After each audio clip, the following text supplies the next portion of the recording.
Hey there. So, this evening I'm going to talk about the moon. I believe I mentioned in a recent video that I was wondering if there is a correlation with tarot and the phases of the moon. And I did find some information. I did not find a chart, but I kind of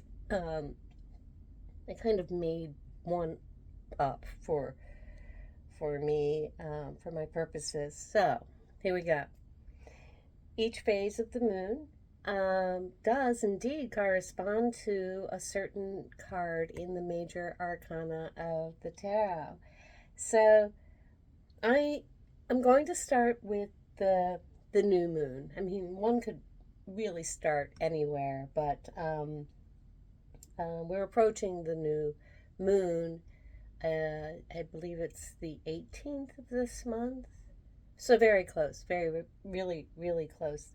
So the new moon is, let me get this a little closer with hopefully not much glare.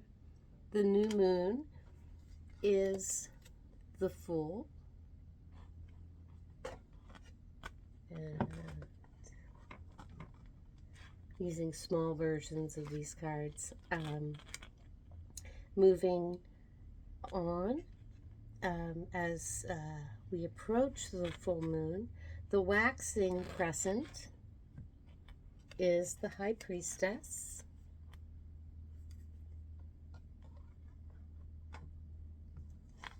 The next card at the first quarter, right up top, is the Magician.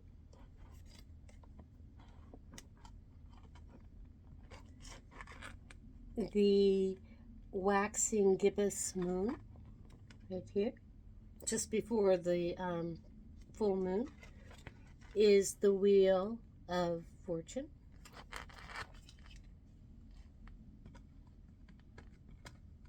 Sorry, you will see all of these that I'm placing as soon as I take this thing away. The full moon is actually the sun and the moon, and that I do believe I might have mentioned in a recent video. And to pause one moment, in that video I did mention, because though these two cards are together signifying the full moon, in actuality the sun, during a full moon, the sun and the moon are exactly opposite of each other, and they're having a conversation across the expanse. But the full moon represents both cards, so they operate in a unified way. I know it can be intense, that unified way during a full moon, but yes, they are together.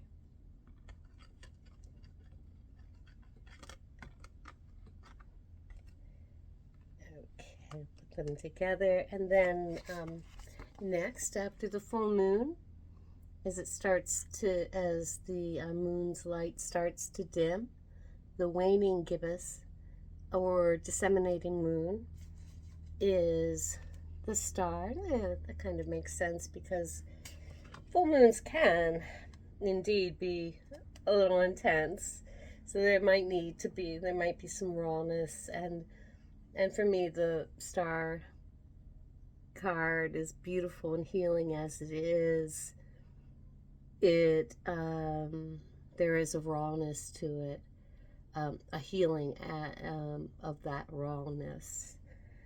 All right, and then we move to the third quarter, which is Judgment.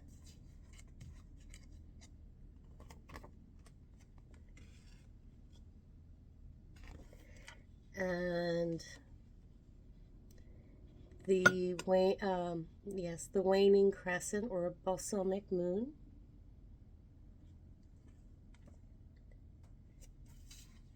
is the Hermit. And where is my Fool? Uh-oh. And the new moon is the Fool. Where did I put the Fool? Oh, dear me. Oh, dear me. Okay. Well, that's interesting. I'm going to pause the video and find the Fool. That darn Fool. Always skipping along. I hope he didn't fall off a cliff. Okay, hold on. I'll be right back. Okay. Okay, I was having a senior moment. The Fool is here. It's the card I started with. And an illustration of the cycles of the moon. You know, oh my goodness, it goes round and round. I was actually thinking about those grandfather clocks with the pendulums. They're really beautiful. There are some that actually, as that are more sophisticated, and as they swing back and forth, they're calibrated actually to the cycles of the moon. So at some point you see, when you see the sun up front and center, and sometimes you see the moon front and center. And what I think is really interesting is that the constant is the pendulum swinging back and forth. That even though the moon has a 28-day cycle, and even though that cycle continues and the pendulum keeps swinging, the pendulum I liken to each of us individually swinging and constantly building and growing and shedding what is not working and holding on to what is, and building and expressing, then slowly releasing what does not work, and then a whole process of accumulating and releasing.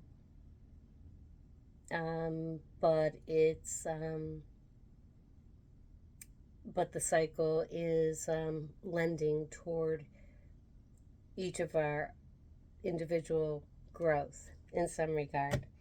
Sorry, I kind of flubbed this, but I made a choice that I would just embrace it all with warts and continue during these. So here we go. I am going to continue, and where we are right now, just approaching the new moon, which is the Fool, the one that was hiding from me. So we're somewhere in between here, the Hermit and the Fool. And I was actually wanting to talk a bit about the Hermit. I have another deck that I'm kind of wanting to incorporate into some of the videos that I do. It is the Sufi tarot deck, which is really pretty. I've used it a few times recently. And this is the Hermit card for that deck. And the Hermit for the Star Tarot, which I adore, is this one. And I mean, I love them both, and but they both speak to me. What I like about incorporating them and using them in conjunction is that the Star Tarot truly speaks to me on a very cosmic level, a very soul growth level, and the and less physical. The Sufi tarot deck really, it really feels, just more physically earth oriented. So yeah, I just thought I would bring them together this evening. I actually have the larger versions of these. I'm going to take the little cards down. So we're just going to focus a tiny bit on the Hermit, which is where we are. Okay. There we go. And I was speaking about this Hermit in a recent video. I think the last video I made about the Hermit and the need, this Hermit's need to expand the boundaries, his boundaries, take his knowledge outward, expand outward. This Hermit card, it's a bit different. This Hermit card is allowing the energy to come in, and I think we need both. We need that inner work that we all do, whether we realize it or not, and then allow it to express in the outer, and trust that that inner guidance achieved in that solitude, in those spaces where we just pull away from the everyday and day to day, to realize that it's available in the outer world as well, and to welcome it in, and it is safe to expand. Yeah. And allow the light to move outward.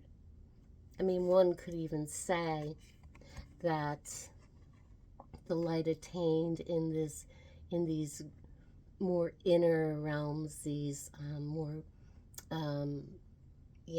inner realms, are what is feeding this very human figure, the light that is cascading inward, in toward him, and filling the vessel, filling his cup. Okay. So that is pretty much what I wanted to say about this. I think it's fascinating that there are cards associated with moon phases. Let's see. I recently purchased something. It's been like probably in the last maybe 6 months. I don't remember what it is. I'm sure it was like a tarot deck, or I haven't really bought crystals, but yeah. I got something, and these really nice cards came with it. And it speaks of moon phases and just different things that one can do during moon phases. So during the waxing crescent, the waning crescent, which is the final cycle of the moon, signifies endings and preparation for rebirth. Embrace the stillness around you and find your inner peace. Right? it suggests to slow down, take life in, breathe, and meditate. Honor your light and your dark. And you see, that is very hermit, honoring both. Okay, let's see if there's anything. For the waning moon, practice grounding and releasing negative energy. Focus on breathing, yoga, meditation, and patience. Embrace the calmness and stillness as you breathe in new light. Okay, so there's that. Yeah, I think I will leave it there. I'm going to leave it there for tonight. And thank you for joining me. And I'm going to try to incorporate these into the other things I do, the phases of the moon. So be well. I am going to say, I think a lot of people are feeling their inner hermit and trying to sort out how to express that, or to navigate that while they need to do the mundane, like buy groceries. I mean, I went to shop for some groceries this evening, and everyone was very nice. But everyone seemed kind of confused and like truly not wishing to navigate, or understanding how to navigate the world, because they were just in their own space, their own inner space, and a lot of they just seemed ready. They seem to be struggling a little bit. Yeah, we do this every month.